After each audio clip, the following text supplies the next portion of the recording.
Well, welcome back in, everybody, to another edition of the Last Word on Sports Media podcast. I am merely TJ Reeves. My co-host is Mike Gill. Good to be back with you, Mike, with lots of sports media news, stories, ratings, even an epic boxing anniversary that ties in to sports play-by-play. Good to be with you, Mike Gill, here as we start another week. It's the Holy Week, the Easter weekend, Good Friday, and the Easter weekend for those that celebrate on that front. It's always good to be with you. However, they're finding us on social media through your YouTube page, the Mike Gill Show YouTube page, Mike Gill Show Twitter feed, my Twitter feed, Buck Sideline Guy, or if you're hearing us in podcast form, come see what we look like on the video show, but find us on podcast for your earbuds, your AirPods, your Bluetooth in the car, Apple, Spreaker, Spotify. Rate us and review us. Are you ready to chop up some sports media from the Masters to was Rece Davis really about to leave ESPN for Fox? The NBA play-in is upcoming. We got a lot to go over, my friend. How are you? Always do. Yeah, Masters riveting weekend. CBS continuing to excel at probably what they do best is the Masters, right? I mean, the NCAA tournament, the Masters in the NCAA tournament, I mean, not that they do a bad job with football, but I think their two calling cards are the Masters. They do better than everybody else does golf, and the NCAA tournament is one thing that they excel in. And this was the 70th year in a row that CBS has done the Masters, and they've now had the NCAA tournament for 43 years. They've become synonymous for those two things. And the interesting thing is the Final Four weekend culminates, and then the Masters weekend a couple of days later just begins.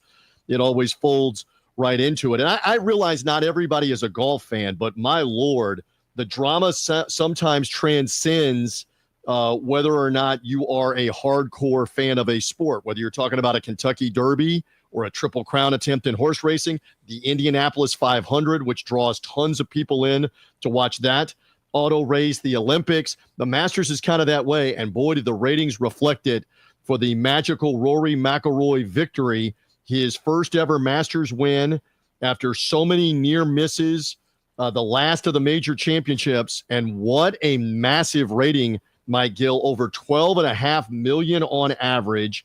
And in the final 30 minutes for the end of it and the playoff win by McIlroy over Justin Rose of England, the Northern Irishman's playoff win had over 19 million people watching just before 60 minutes. That is a massive, ridiculous number for golf, Mike. Well, they had the best case scenario. You have a guy going for the Grand Slam here. He's a big name, obviously, Rory. He's had so many failures, and then you were watching him melt down, which added to the failure. So if you're someone like me, you know, I'm flipping back and forth. I'm watching the Phillies game on Sunday afternoon, and I'm watching on social media, and I see, Rory, and you start to get the text message, Rory's melting down. You make the change and say, I got to see this happen in real time, and then that's when that big surge comes, and you get those massive numbers. Big name, going for history, melting down, which he's done before, right before your very eyes. It sets up for, absolutely epic television there. You're right. It was riveting all the way through. Almost everybody that's not the hardcore fan is rooting for the epic collapse or the meltdown. He blew a 4-shot lead in the span of 3 holes. And you're right. Social media is a big impact on this because social media is putting Rory McIlroy's lead is down to 2. Rory McIlroy is now losing. He was actually down a shot with a couple of holes to go. Great drama for CBS.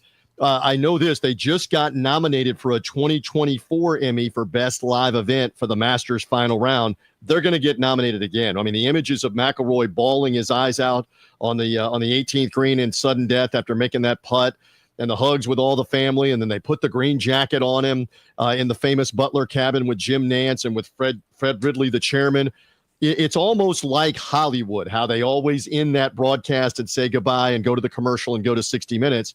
It'll get nominated again, Mike, for a sports Emmy for those pictures. The moment when he tells his friends, hey, I got to go get my green jacket. I mean, it was great stuff there. And this is where, Nance excels. Like him in the NFL, he's solid, but I would say the Masters is where Nance, he really loves this tournament. This is something that, and I think he said he wants to do it till – what was the last year he announced 11 more years, because in 11 years it's the 100th Masters. So I believe that is 2036 is the final one he wants to do. It's rare when people announce an 11-year from now retirement. Right. He says, 11 years from now, that will be my last one. And that's interesting because he's already stepped away from the NCAA tournament. Right. And obviously that was a huge thing for him to do, and Ian Eagle took over brilliantly. But I don't know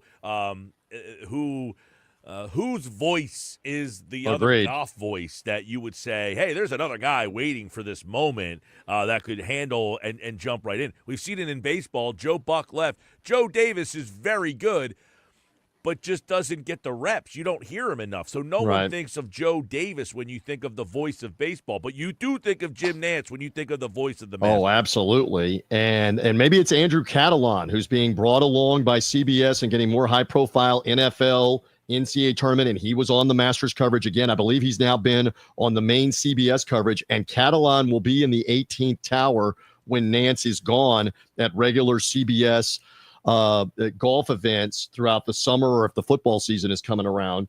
So that might be a name for the heir apparent. But yeah, fascinating on the Masters. Couple of quick fun facts, then we'll move off of this. Did you know, Mike Gill, the Masters champion is allowed to take the green jacket off the grounds of Augusta National for an entire calendar year? It's yours. You can go do what you please, take all the photo ops, show it off. But after the year, your green jacket has to stay at Augusta National Golf Club. So for all of those other champions, their jackets are in the Masters special clubhouse, the champions area. That is the only time that week of the tournament that the former champions get to have their green jacket and wear their green jacket. It's not like, Mike, it's not like the coat room that you guys have in the North where you check your coat in and out and you get to take it home with you and take it wherever. The green jackets stay at Augusta for everybody but the champion. The champion can take the green jacket around for 300. It's kind of like the Stanley Cup. You can take the Stanley Cup, have it with you, right, for hockey for 365 days. Then you got to give the cup back. The same thing with the green jacket. Fun fact. Yeah, it's a cool – and look, that event is golf. I mean, obviously there are other majors, but nothing is the Masters. The Masters still is something different. It's still something special. It is still unique. You know, they don't change their pricing. You know, you talked about CBS has the event for how many years? 70? 70 in a row they've televised it. They've never put it out for bid. You know how much money? I mean, ESPN picked up the early Thursday, Friday probably about 8-10 years ago, which was like a little bit for them. But you don't think if CBS put the Masters out for bid that people would say, hey, they're not looking to make money. I mean, this is a place where the Masters just says we'll charge $2.50 for a burger, $3 for. I mean, it's unbelievable. You get a pimento cheese sandwich, a bag of chips, and a cup of Coca-Cola for under $5. Yeah. They don't get a rights fee from CBS or ESPN, and part of their leverage is that it's only a 1-year deal every time. And if you somehow make them mad or alienate them, they will go to somebody else. So it's been amazing that these deals have sustained when no money's changing hands, and they're not long-term deals.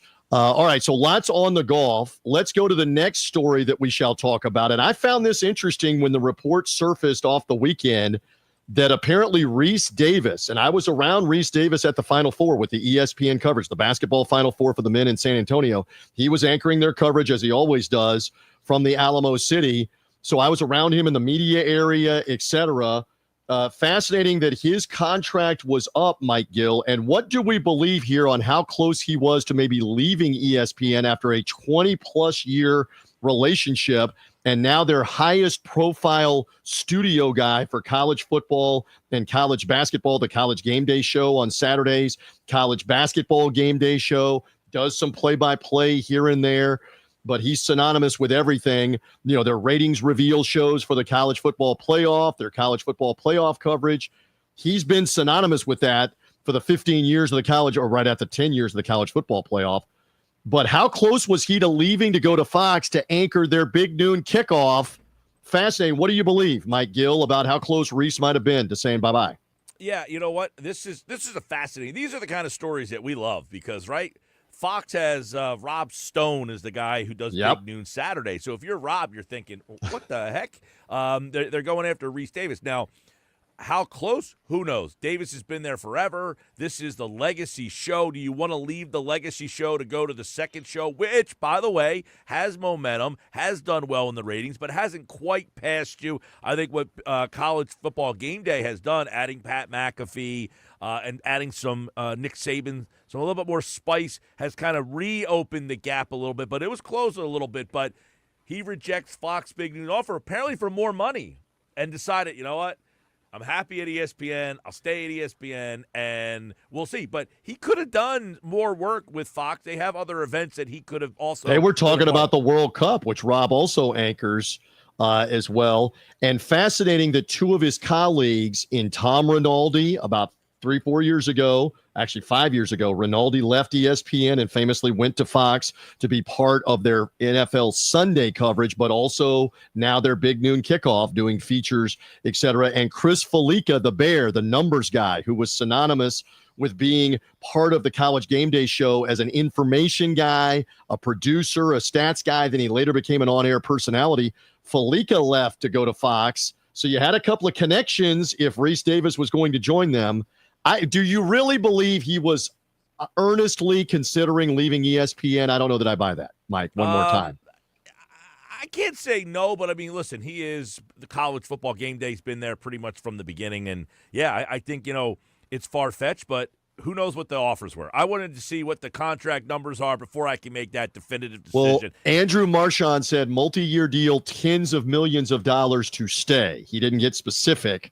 And that's not surprising because, I mean, the numbers are now out for the likes of Stephen A. Smith or what Pat McAfee makes. Even though ESPN isn't in full control of his show, they're basically paying his production company a ridiculous number. He got a 7-year deal to stay at ESPN. So interesting. That's a big number to say, hey, I'll be there.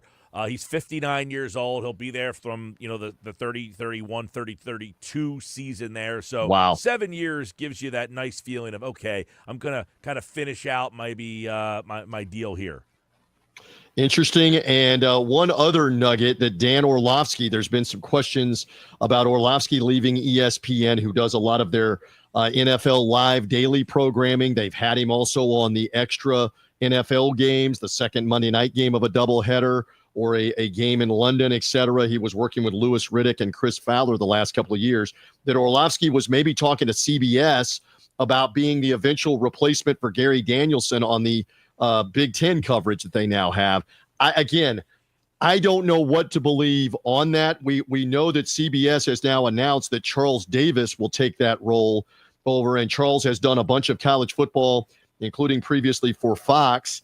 That he will now be with Brad Nessler, although CBS hasn't said that it's Brad Nessler and Charles Davis. They've simply said Charles Davis will replace Gary Danielson. So who knows what that tandem will be.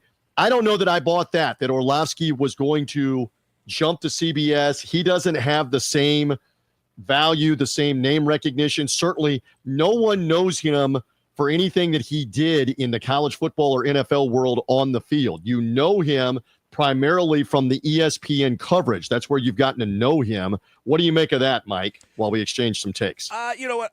It does make sense if he wants to go down that realm. I don't know if he wants to be the studio guy. There was that weird interaction that he had his last appearance right before the Super Bowl. Well, we'll see if I come back. There was some speculation. Obviously, his contract's up. Is he going to come back? Did he want to get more into game analysis? Does he not want to get into sparring matches and debates with Stephen A. Smith? Does he want to get more into the Monday Night Football where he only gets a handful of chances to do it? Maybe if that's the way he wanted to go, and if he thought that was out there, apparently, according to the reports, I heard Andrew Marchand talk about like CBS offered him the job. He wanted to hear what ESPN had to say. He never heard from ESPN, but he tells CBS, I'll wait to hear from ESPN, and then CBS, that sounds a little like little something. Well, something what like. agents love to do, agents love to act like, well, yeah, they really wanted us. They were making us an offer. We were talking to them. I don't know how serious it ever got. What's the truth? I don't know. I don't believe agents a lot of the time. Yeah, and how serious? Look, he's got a good thing going. He went to UConn. He lives there. I mean, his wife's from the Philly area. I know him a little bit because he was with the Tampa Bay Buccaneers as a reserve quarterback, and I got to know him when he and his wife had triplet boys, and they are now college age. They're a little older than my twins.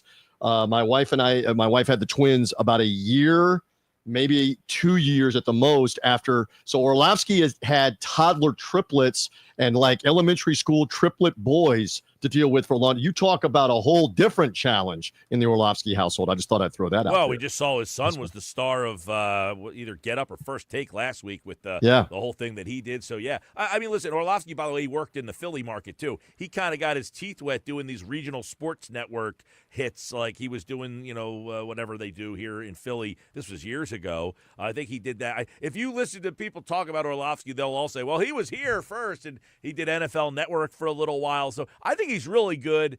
He's very well-spoken. He explains things very well. He played 11 years in the league. People don't remember him as a quarterback other than the guy who ran out of the back of the end zone. Exactly. With the Detroit Lions. I actually remember him more at UConn. I know he played in the NFL, but I do remember him as the quarterback at UConn. But I think he's got a good thing going at ESPN. To do the number 2 college football game, I don't know. The Big Ten, right? A Big Ten game that gets a few million people to watch. I don't know. So interesting on that front. You want to move along to the NBA, which resolved its regular season ending on Sunday. I have to confess, again, I'm not a big NBA guy. I will pay attention here in the playoffs. I didn't see any of the final Sunday. I'll rely on you to fill in, but it's sorted out for the play-in games that we're about to talk about and that they're about to play. So pick it up on that, Mike, as the NBA playoffs are about to begin and where they're going to be broadcasted, et cetera. We'll go over all of that here. Well, you got the play-in games tonight. You got a doubleheader with a 7 o'clock and then a 10:30. They end up getting the Warriors in one of those games, so that helps out. The Warriors are in the play-in again. You got Miami. So the games on Tuesday night as we're doing this are on TNT, right? The Hawks and the Orlando Magic in Orlando, 7:30 Eastern time. The Grizzlies, Golden State, like you mentioned, at 10 Eastern time. And then ESPN gets the Wednesday night games of Miami at the Chicago Bulls, followed by the Mavericks at the Sacramento Kings at 7 Pacific, 10 Eastern. So this is something they've done the last few years, kind of like the NCAA tournament. Everybody's chasing the one and done of the NCAA tournament to try to make it more dramatic at the very end of the regular season, who's in the play-in game, right? And then who is maybe getting eliminated in a one-game scenario, possibly, out of the beginning of the NBA playoffs. Elaborate a little more, if you would. Well, right, yeah. So TNT, which, by the way, did their last regular season game ever. I saw somebody tweet this out. I forget who it was that said, it might have been John Lewis over at Sports Media Watch. The next regular season NBA game will air on NBC. So when the season opens next year, the opening game will be an NBC game. They will have the season opener next year because TNT has ended their 30-plus year relationship with the NBA. Now, am I correct? Aren't they going to do the Inside the NBA show during the playoffs here? I know that was the last regular season version, but I keep seeing the the end of the run, and they're still going to do the show here for another couple of months in April and May, right? Am I missing something? It was just that was the last regular season. They are going to continue to do Inside the NBA like they always do. The gone fishing when the teams get eliminated, all that stuff. I'm sure you'll see it throughout the month of, what are we in April, May, June, all the way through the Western. I think they have the Western Conference Finals or maybe the Eastern Conference Finals. One of the half a dozen, one or the other. But yeah, they still have a little run left in them. But yeah, the NBA finished with some look. They had some great races the last week of the season here in the Western Conference. You had that whole mess of teams from 4 to 10 that were pretty much, or 4 to 8 that were pretty much all lobbying. The Eastern Conference wasn't nearly as much. You had some play-in stuff down there. I think when the Heat and the Bulls played, they ended up flipping at the end there. But yeah, I mean, listen, this time of the year you finally get some playoff basketball because overall, I think the NBA season did not have not a lot of juice to it. And let's be honest, the ratings have not been great. So to explain this again, that what will happen is in the case of Tuesday night's opening game, that or two opening games, that's the 7 and the 8 seeds.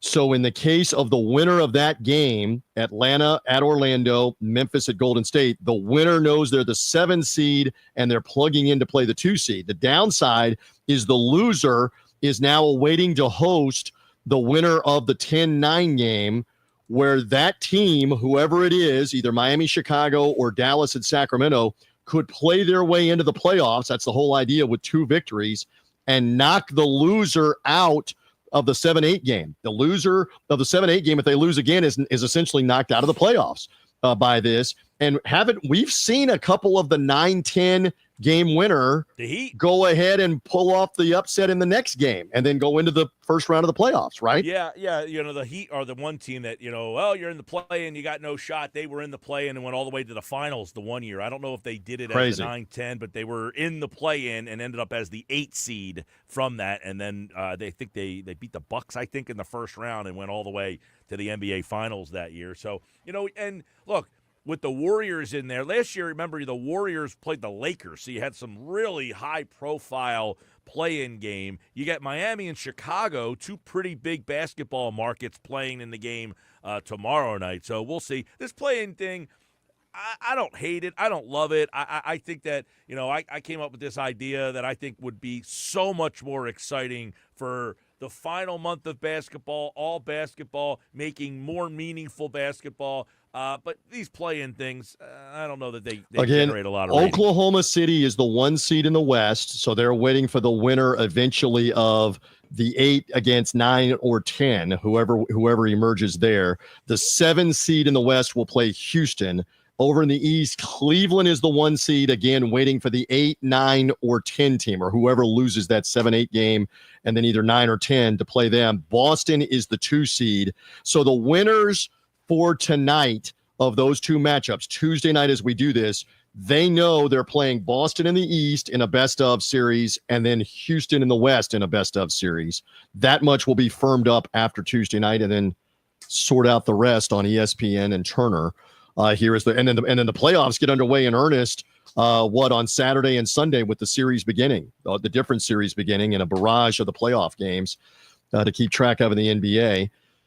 So great on that. All right, we continue on the Last Word on Sports Media podcast. TJ Rives, Mike Gill with you on the video show. If you're seeing us live on Tuesday, thank you for finding us on social media. If you're hearing us on podcast, come find the video show as well. Mike Gill's YouTube page, Mike Gill Show YouTube page on social media. Shall we move on to the NHL, which is winding down? I know you're in Philly and the Flyers are out. They're excited. They've been out for 5 years. I understand. They're excited in my market where the Lightning are in and the Lightning are jockeying for position in the Eastern Conference playoffs. So final regular season couple of games and the Stanley Cup playoffs are about to begin. Florida, the defending champs, the Lightning and Florida are going to play in the opening round, just like they did last year, and Florida knocked the Lightning out in the opening round. So the NHL playoffs about to begin, and some news in the aftermath of the end of the regular season with Sam Rosen retiring after 41 years in the TV booth for the New York Rangers, that Kenny Albert will replace him. I mean, it's only right that Albert has been synonymous with Rangers hockey on the radio and spot TV, et cetera, for so many years. Now he's been nationally doing hockey for over a decade on NBC and Turner. Kenny Albert will become the regular TV voice for most of the New York Ranger games. And I enjoy him. He is a great listen on hockey, especially. Mike, give me a take or two on Kenny Albert getting that honor to replace the legendary Sam Rosen, and we still see him doing the national games, still see him doing the Stanley Cup playoffs. Yeah, no, Albert, you're right. I mean, you obviously hear him a lot during the football season doing, the third or fourth NFL game for Fox. But hockey's really where I think he is at his best. The Sam Rosen thing is interesting because next year, I think it's like the 100th year of Rangers hockey or something, and Rosen is stepping away. But I guess there are some reports that he will have some role next year, not as the everyday, every night play-by-player. But in the announcement that Kenny Albert's getting this role, they did kind of also say that Rosen will be back in some capacity to celebrate the 100 years of the Rangers. I'm pretty sure I saw that the other day, which would be cool to kind of have him because, but Kenny Albert obviously deserves this position. He's awesome. He's synonymous in that market and will probably be just as popular as Rosen was, who, we talked about last week, him and John Davidson. By the way, the night we were recording that, they were playing the Flyers that night. I didn't even realize that. And they did that game. They did that final game. I'm just double-checking here as well on the Stanley Cup final, which is usually, it was ESPN a year ago. Is it Turner? I believe it's Turner's turn, where it will be Kenny Albert and Eddie Olczyk and company that will call the Stanley Cup final this year as they alternate on cable with ESPN. So you're going to hear a lot more of Kenny Albert. And hopefully he's calling lots of Tampa Bay Lightning goals when the time comes with that. All right, so some good hockey with the Stanley Cup playoffs coming. What else? You know what today is, in addition to Federal Income Tax Day, April the 15th, is always Federal Income Tax Day. Mike, we got an anniversary. We got a massive anniversary. If you're a boxing fan, if you're a fight fan, you will probably see something on social media. You'll certainly see this being talked about, not only online. Again, full disclosure, I run a boxing website, the Big Fight Weekend boxing website, bigfightweekend.com. I have a boxing podcast with Dan Rayfield, a 25-year insider of boxing that used to work for ESPN and USA Today. He and I love talking the fights, the sweet science. Today is the 40th anniversary, Mike, of the most wild, short fight in championship boxing history. Marvelous Marvin Hagler and Thomas Hitman Hearns squared off in Las Vegas 40 years ago tonight, April 15th, 1985. That first round, when you say Hagler Hearns, I mean, Mike, am I wrong when you say that? Most sports fans that are old enough know all about that fight for the first round where they waylaid on each other for the better part of 3 minutes. Nobody got knocked down. Epic first round. Am I wrong? I mean, you know about that, and you may not even be the biggest boxing fan. No, this is simply the fight. I mean, when you say the fight, most people know what you're talking about. I mean, you're talking about, 2 rounds of maybe the greatest art in sports you've ever seen. Seriously. And it's funny because you had told there was a fight in Atlantic City this weekend, which drew this past weekend, right? Pretty big crowds here.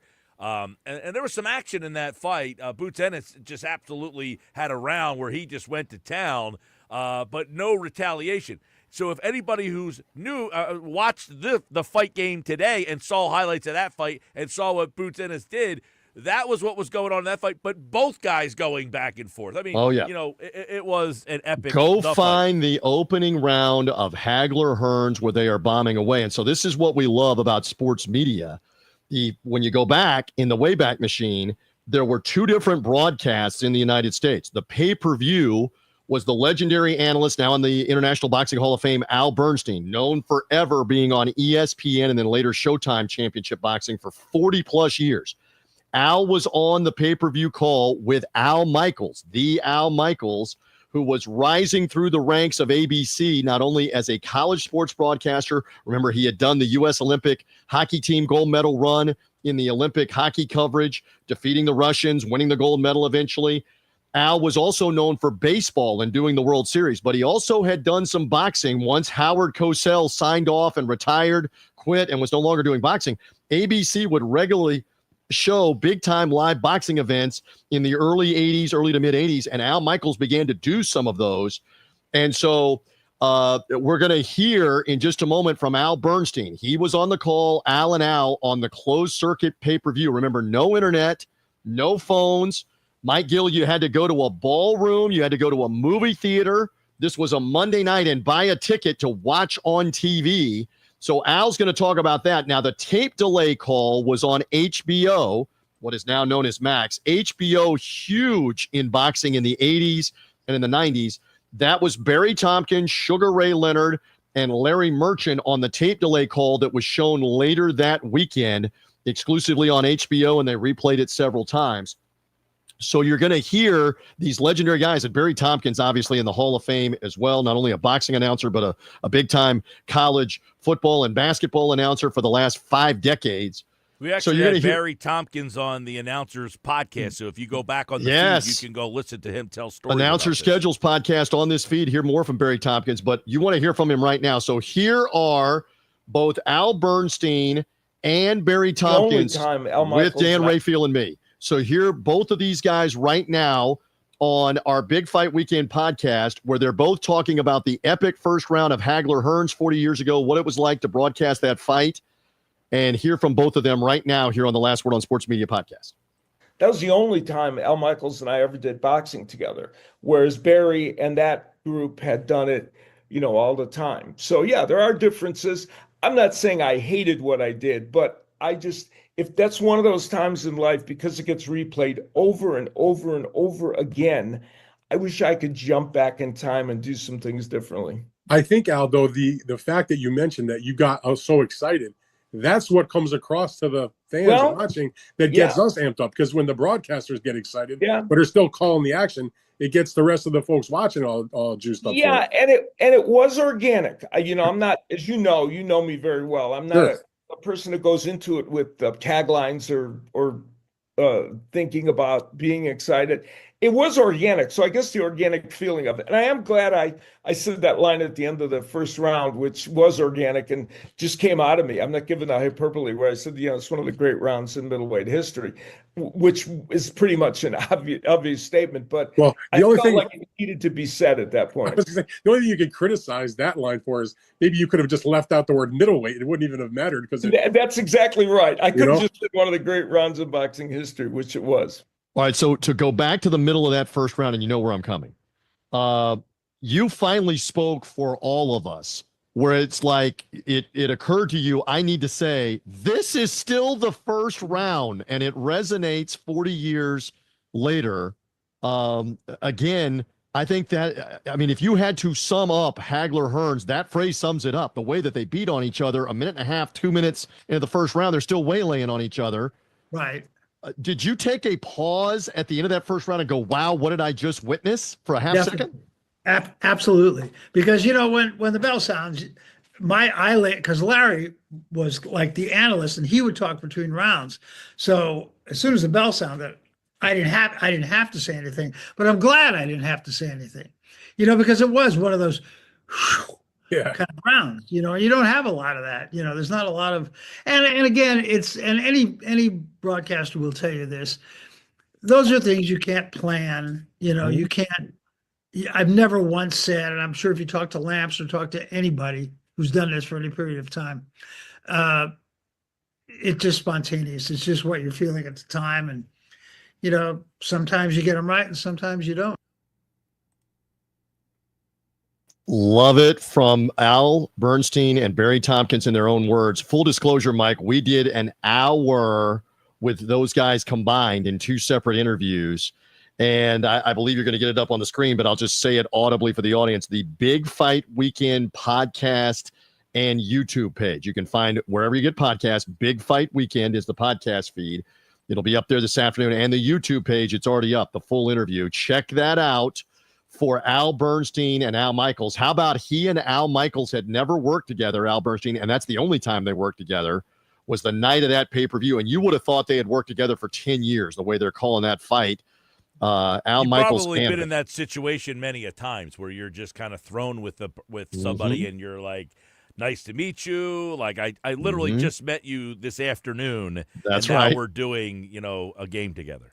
And as Al said, they had come to him because the promoter, Top Rank, wanted to feature him, and they said, hey, we've gotten a call from ABC. They really love Al Michaels, and he knew Al Michaels from working the World Series and the USA Hockey.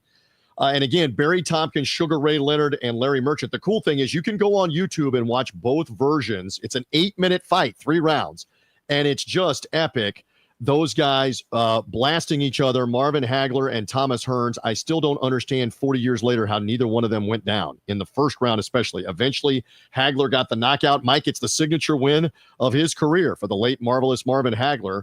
And it was 40 years ago tonight, April 15th, 1985. Anything else in closing on that, or shall we move along? No, I mean, and as we've mentioned, it's the fight. It's the best 8 minutes that you'll ever watch in boxing history. It is the greatest first round. Forget about just middleweight history of any fight. Again, the Barry Tompkins line comes about 2.5 minutes in. This is still the first round as they're beating on each other. It is. I understand not everybody's a boxing fan. They think it's savage. They think it's brutal, but it's tremendous. It's a great drama. 1985. So anybody watching or listening to the podcast that may be a little younger, say, I don't remember that. I mean, if you were Google it. If you were a Gotti fan, like Gotti Ward, they had those bloodbaths in Atlantic City for years. They had the trilogy there. I mean, it was akin to that, but shorter. I mean, the Gotti Wards were just back and forth for the length of the and they fight. were much longer, right? 10, 12 rounds. They were much longer fights for Arturo Gotti and Mickey Ward. To which they made a HBO special on those two guys, Correct. Their trilogy. Correct. All right, so a little boxing. Do we have anything else to go over on the Sports Media Pod as we've covered the Masters? We've covered whether Rece Davis was leaving ESPN, the NBA play-in, the Stanley Cup playoffs coming up. Anything else to touch on, Mike Gill, or are we pretty well good here for this edition? Did we leave anything else out? I'm sure we did. We mentioned the Masters drew 12.7 million from 7 to 7, 19.5 million watch. I mean, a huge thing there. So we did cover on the Masters. We covered the NBA. Playoffs are going to be getting underway. The NHL playoffs are getting ready to start the last week of the NHL this week. I think we're pretty much all over. I'm looking at the grid, and again, Golden State is in the play-in game, so the chances are that Golden State would not be in a matchup with the Lakers at least for 2 rounds, right? If Golden State somehow gets in the Lakers' path, it's going to be in the second round of the playoffs, which is what they would want. Right, and so 3. And the Warriors in the play-in, so the Warriors can only play Golden State or Houston. Yeah, and so the Knicks in New York, it's Alive and Electric playing the Pistons, who are suddenly so much better. So that's a 3-6 matchup, and they just played last week, and the Pistons beat them. So there's a lot of buzz about this Pistons team. Cade Cunningham, watch out. He might be last year was Ant Edwards. 2 years ago was Ant Edwards that kind of became the star. In the playoffs. An emerging star. Cade Cunningham will be the guy this year that we might be talking You about. have Celtics-Knicks looming in the next round, 2 versus 3 if the Knicks and the Celtics both get through. Beat the Pistons first, and I don't know that that's going to happen. So if you're big on the NBA playoffs. What do you think it is? Mikal Bridges played 5 seconds in the game the other night to keep his consecutive game streak going. All right, and what is that streak? He got in just for one brief. His consecutive game. What's it up streak to? Going. Is it like 1,000? What is it up to? 500? Is it 700? You think it's tainted? I can tell by the tone of your voice. You think it's tainted if you're going to do something like that to keep your games played streak going. Yeah, all the players sat out the game the other night except for him, and then he played 6 seconds before intentionally fouling a Nets player. His NBA games played streak is at 556. Wow. And he has not missed a game since high school. Interesting. 6 but seconds I can tell from your voice 6. You think it's tainted at this point. If you're only going to play 6 seconds, foul somebody, and go right back out of the game. That's pretty weak sauce, man. I mean, your consecutive game, you started 6 by seconds, the way, got a foul and left. He only has 1,500 more to catch Cal Ripken. Plus, that's a lot more seasons in the NBA because Cal Ripken played like over 2,100 in a row before he took a day off in Major League Baseball. We try not to take weeks off when we're here on the Last Word on Sports Media podcast. Listen, great stuff again for this week. Thank you as always. What else? Anything else in closing? We'll talk more about this next week, but the NFL draft is next week. We're going to see, obviously, you got who the talking heads are on the draft and how that's all going to be, how they're going to roll that out for this season. But always love the Generally draft now it's what, Mike Greenberg hosting, and I did see it's the 40th year of Mel Kiper, right? 40 years of Mel Kiper being part of ESPN's NFL draft coverage. Yeah, and shout out Jimmy Traina had Mel Kiper on last week. Now, I haven't heard Mel Kiper do a lot of interviews and podcasts. I thought it was an excellent insight on Mel Kiper's career, how he got there, and just his life. I mean, the guy has a cell phone. He just essentially doesn't use it very often. You want to call me, call my landline. I mean, call my landline or write me a letter. Forget about email. Right, but the story that he tells, and again, Jimmy Traina, I certainly say go listen to it. He did it last week, so it's probably right in the archives. He said he was this close in 1983 to taking a job with the Indianapolis Colts. And if he takes that job, he maybe is not the draft guy. And the Colts ended up booking out of town, and he would have had no job. Well, right. They left. Baltimore where he is. And you mentioned synonymous, like Jim Nantz synonymous with the Masters, or Sam Rosen synonymous with New York Rangers hockey. When you say NFL draft coverage, the name Mel Kiper Jr. is right there with the legendary moments and analysis. It's not that it's just right there. There's not even a second guy. Now, you might say he's this, that, you don't like, but he's synonymous with the draft. Whether you like his takes, he's the guy. Or whatever. He's the guy, and there's not a number 2. There's not a number 2. Love it. Listen, I love all the takes. Thank you, Mike Gill. We thank you for watching us. If you're seeing us, obviously, on social media or Mike's Mike Gill Show YouTube page. If you're hearing us on podcast, come see what we look like on social media, etc. If you're watching us, find the pod, Apple, Spreaker, Spotify, rate and review. And again, one more time, go find the Big Fight Weekend podcast / YouTube page, either one, and hear and or see Al Bernstein and Barry Tompkins talking more about Hagler Hearns. What a fight 40 years ago. Their remembrances off the charts with the stories. Barry Tompkins telling stories about being on a yacht with Ray Leonard, talking about Marvin Hagler and Thomas Hearns. I mean, there are some stories on that. Speaking of Barry Tompkins, I told you we had him on the Announcer Schedules podcast. We asked him about his role in the Rocky movies, which he said he was not a fan of doing the Rocky movies. He said they kept messing up the lines. He had to keep recording stuff. But this past weekend, I actually, and I have the picture for you here, TJ, I was in Mighty Mick's gym having a nice cold beer. There you go. You gotta love that. So that's this right here, the legendary Philadelphia spot, right? This is Mighty Mick's gym where Rocky filmed the exterior. They did not film the scenes inside. They only used the exterior for Mighty Mick's gym. Look at right you. across the street.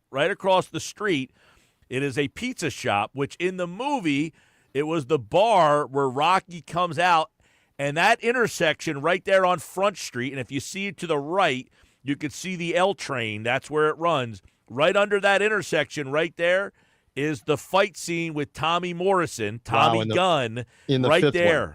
Yes, the one that should have never been made in Rocky V was right there, and Mike Gill was right there. I was there this weekend. It is now a brewery called Lost in Time.